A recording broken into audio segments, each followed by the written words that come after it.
ரகுபதி எல்லார்கிட்டையும் இப்ப நடந்த பிரச்சனையை வச்சு நான் வெற்றியை டிஸ்மிஸ் பண்ண போறதில்ல. ஆனா அவனுக்கு 3 வாரம் சஸ்பென்ஷன் உண்டு.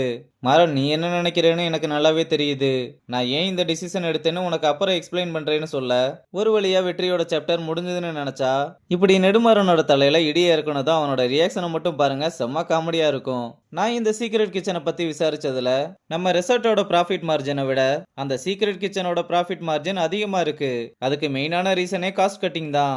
நம்மளும் நம்ம கிச்சனை ப்ராப்பரா ரன் பண்ணி ஃபேர் பிரைஸ்ல கொடுத்துருந்தா கெஸ்ட் ஏன் அங்க போக போறாங்க? அது மட்டும் இல்லாம நம்ம ரெசார்ட்டுக்கும் புது கெஸ்ட் வர வாய்ப்பு இருக்கு.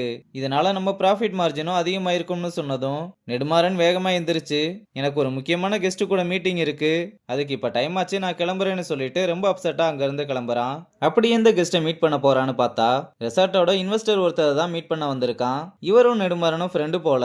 மாறனும் இப்ப ரகுபதி சொன்ன எல்லா விஷயத்தையுமே சொல்லிட்டு, இந்த ரெசார்ட் இப்ப இவ்வளவு தூரம் வந்திருக்குன்னா அதுக்கு முக்கியமான காரணம் நான் தான். ஆனா இப்ப என் பேச்சவே யாரும் இங்க மதிக்க மாட்டாங்க.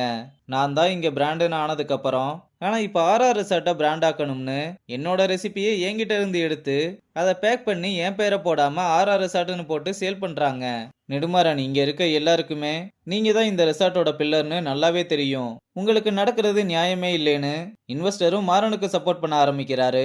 உடனே மாறனும், எனக்கு தேவையானதெல்லாம் இன்வெஸ்டர்ஸ் ஆன நீங்க நான் எடுக்க போற முடிவுக்கெல்லாம் சப்போர்ட் பண்ணணும்னு கேட்டுக்க, நீங்க தைரியமா எதுனாலும் பண்ணுங்க, நான் உங்க கூட இருக்க மாதிரி மத்த இன்வெஸ்டர்ஸும் சீக்கிரமா உங்க கூட வருவாங்கன்னு சொல்றாரு. மாறனும் இவனை எப்படியோ மேனிபுலேட் பண்ணியாச்சுன்னு ரொம்ப சந்தோஷப்படுறான். அங்க கட் பண்ணா வேணி ஐசு கிட்ட வெற்றியை டிஸ்மிஸ் பண்ணாம 3 வாரம் சஸ்பெண்ட் பண்ணிருக்காங்கன்னு சொல்ல, அதுக்கு ஐசுவும் இப்போதைக்கு அவனுக்கு அதுதான் நல்லதுன்னு சொல்றா. என்னடி நீயே இப்படி சொல்றேன்னு கேட்டா, அவன் மட்டும் இப்ப வந்தா அவனை எல்லாருமே பாக்குற பார்வையே வேற மாதிரி இருக்கும், ஏதோ இந்த ரெசார்ட்டுக்கே அவன் துரோகம் பண்ண மாதிரி ட்ரீட் பண்ணுவாங்கன்னு சொல்லிக்கிட்டு இருக்கும்போது கேமராவை அப்படியே இந்த பக்கம் கொண்டு வந்தா இவங்க பேசுற எல்லாத்தையுமே விக்கியும் கேட்டுக்கிட்டு இருக்கான். அங்க கட் பண்ணா வெற்றியும் ரொம்ப சோகமா உட்காந்துருக்கும் போது பாண்டி அவனுக்கு கால் பண்ணி, ஏன்டா உன்கிட்ட ஒரு நல்ல விஷயம் சொல்லலாம்னு கால் பண்ணா போனே எடுக்க மாட்டேன்னு சொல்ல, அப்படி என்னடா நல்ல விஷயம்னு கேட்டா, உன்னை டிஸ்மிஸ் பண்ணல, 3 வாரம் சஸ்பெண்ட் தான் பண்ணியிருக்காங்கன்ற விஷயத்த சொன்னதும் வெற்றியால இதை நம்பவே முடியல. பாண்டியும் இந்த உத்தமந்தோலை தாங்க முடியலடா, நீ வந்ததுக்கு அப்புறம் அந்த ஆளுக்கு ஒரு பாயாசத்தை போட்டுருவோம்னு சொல்லிக்கிட்டு இருக்கும்போது வாக்கி டாக்கில பாண்டியை கூப்பிட்டுக்கிட்டே இருக்க, சரிடா நான் அப்புறம் பேசுறேன்னு சொல்லிட்டு கிளம்புறான். வெற்றியும் அப்பதான் நல்ல வேலை போகலன்னு பெருமூச்சு விடும்போது ஒருத்தன் வந்து ரகுபதி சார் உன்னை பார்க்க வந்திருக்காருன்னு சொன்னதும், என்னது ரகுபதி சார் வந்திருக்காரான்னு வேகமா அவரை பார்க்க வர, எப்படி இந்த மாதிரி உனக்கு பண்ண மனசு வந்தது? உன்னை பத்திலாம் நெடுமாறன் கிட்ட நான் எவ்வளவு பேசியிருக்கேன் தெரியுமா? இப்ப நீ பண்ணதுனால உனக்கு மட்டும் அவமானம் இல்ல, எனக்கும் சேர்த்துதான் அவமானம்னு சொல்ல, இல்ல சார் வீட்டுல கொஞ்சம் கஷ்டம்னு சொன்னதும், நீ பண்ண தப்ப நியாயப்படுத்த ட்ரை பண்ணாத வெற்றி, நீ தான் இதை பண்ணேன்னு தெரிஞ்சதும் அவனா இப்படி பண்ணான்னு நான் ஆடி போயிட்டேன் தெரியுமா? சாரி சார், நான் பண்ணது தப்பு தானே உணர்ந்துட்டேன்.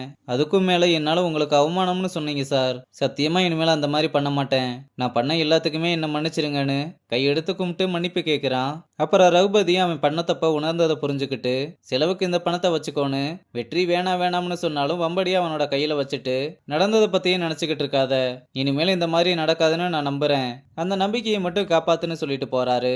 அப்புறம் நைட் ஆனதும் பாண்டி வெற்றி எங்கேயோ தனியா கூப்பிட்டு போய்கிட்டே இருக்கான். அப்படி எங்க கூப்பிட்டு போய்கிட்டு இருக்கான்னு பார்த்தா, இங்க அக்கா கடையை ஓபன் பண்ணிருக்கத பார்த்து நம்ம வெற்றி ரொம்ப சந்தோஷமா வந்து, எப்படிக்கா கடை திரும்ப வந்ததுன்னு கேட்க, எல்லாமே உன்னாலதான்டா, நீ கொடுத்த காசை வச்சு ஊர் தலைவரை பார்த்து கெஞ்சி கூத்தாடி அப்படியே முனிசிபால்லையும் பர்மிஷன் வாங்கிட்டேன்னு சொல்றாங்க. அப்ப இனிமேல் நம்மள எந்த கொம்பனாலையும் எதுவும் பண்ண முடியாதுன்னு சொல்லுங்க. டேய், இந்த வாயால தாண்டா இவ்வளவு நாள் பொழப்பு இல்லாம இருந்தோம், தயவு செஞ்சு கொஞ்சம் மூடிக்கிட்டு வேலையை பாருங்கடான்னு சொல்ல, நம்ம பசங்களும் ரொம்ப சந்தோஷமா போய் வேலைய ஆரம்பிக்கிறாங்க.